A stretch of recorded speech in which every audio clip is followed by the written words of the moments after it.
তৃণমূল নেতাদের গাছে বেঁধে জল বিচুটি দিয়ে দমদম দাওয়াই দেওয়ার নিদান দিলেন বিজেপির নেতা কাশেম আলী। হিঙ্গলগঞ্জের ১১ নম্বর সান্ডেল বিলের বিজেপির প্রার্থী রেখা পাত্রের সমর্থনে বিজেপির এক সভা অনুষ্ঠিত হয়। সেখানে উপস্থিত ছিলেন বিজেপির নেতৃত্ব কাশেম আলী। তিনি সভা শেষে সাংবাদিকদের মুখোমুখি হয়ে বলেন, এই এলাকায় সন্ত্রাস কবলিত এলাকা, আজ এখানে সভা হবে তাই শুনে গতকাল রাত্রে তৃণমূলের হামলাত বাহিনীর হুমকি দিয়ে গেছে বলে অভিযোগ।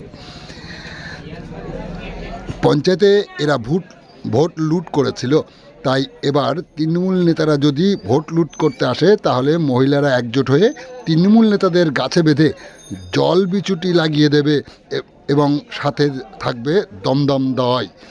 যদিও এই বিষয়ে হিঙ্গলগঞ্জের বিধায়ক দেবেশ মণ্ডল বলেন, একজন রাজনৈতিক ব্যক্তিত্ব হিসাবে উনি যে বক্তব্য রেখেছে তা অযৌক্তিক, তার কোনো সারবার্তা নেই।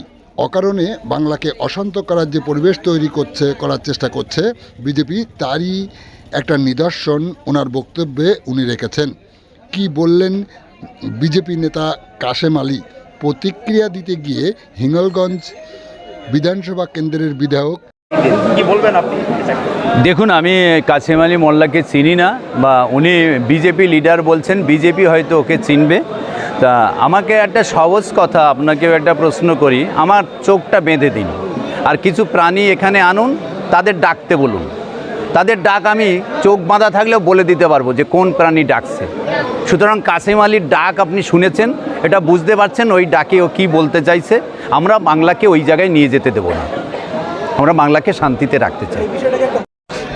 বসিরহাট লোকসভা কেন্দ্রে ভারতীয় জনতা পার্টির প্রধানমন্ত্রী স্নেহধন্যা প্রার্থী রেখা পাত্রর সমর্থনে নির্বাচনী জনসভায় বক্তব্য রাখেন বিজেপি নেতৃত্ব কাশেম আলী। তিনি এই সভায় বিস্ফোরক মন্তব্য করেন। কি বললেন তিনি সাংবাদিক বার্তায় শোনাবো আপনাদের। প্রয়োগ করা হবে, দমদম দাবাই হবে, কেন এটা সন্ত্রাস কবলিত এলাকা। আজকের এখানে মিটিং করবে, কাল রাত্রে সব তৃণমূলের হারমাত বাহিনীরা এসে চমকে গেছে যে মিটিং হবে না। এরা মানুষকে ভয় দেখাচ্ছে, তাই মা বোনেরা প্রতিরোধ তৈরি করবে, এবারে দমদম দাবাই দেবে। তৃণমূলের নেতাদের গাছে বেঁধে জল বিচুটি লাগিয়ে দমদম দাবাই দেবে।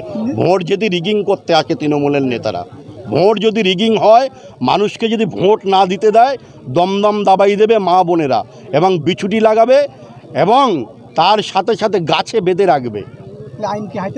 কিসের আইন? সন্দেশখালীতে যখন মা বোনেরা ধর্ষিত হচ্ছিল তখন আইন কোথায় ছিল? কোথায় পুলিশ ছিল? শাহজাহান, শিবু, উত্তম বাহিনীরা যখন মায়েদের উপরে রাতের পর রাত দিনের পর দিন অত্যাচার করেছিল তখন তো আইন আপনারা দেখতে পাননি। হ্যাঁ, পশ্চিমবাংলা কি আইনের শাসন চলছে? হিরো